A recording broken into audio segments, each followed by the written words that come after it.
আজি 14 নৱেম্বৰ যিহেতু আজি শিশু দিৱস আমিও স্কুলত আজি অলপ সৰুকৈ হ'লেও আৰু এইফালে মই বৰ্ডতে বেনাৰখন বনাই ল'লোঁ আৰু ইফালে আমাৰ ছাত্ৰ ছাত্ৰীসকলে কিছুমান নাচ গান আৰম্ভ কৰিছে।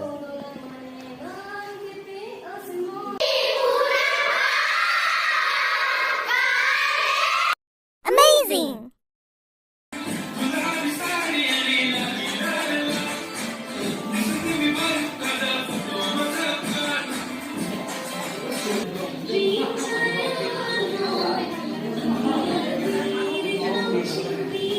এইফালে এয়া আকৌ আমাৰ নতুন ৰান্ধনি মানে আজি চাহ আৰু গ্লাছে খানা বনাইছে, গতিকে টেষ্টটো অলপ চাগে বেলেগেই হ'ব ন, সেয়েহে ফাৰ্ষ্ট টাইম ময়ে টেষ্ট কৰি চালোঁ।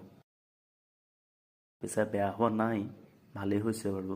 আৰু এইফালে আমাৰ ছাত্ৰ ছাত্ৰীক অলপমান লঘু আহাৰ প্ৰদান কৰা হ'ল আৰু অৱশেষত তেওঁলোকক খানা পিনা খুৱাই বোৱাই আজি প্ৰগ্ৰেম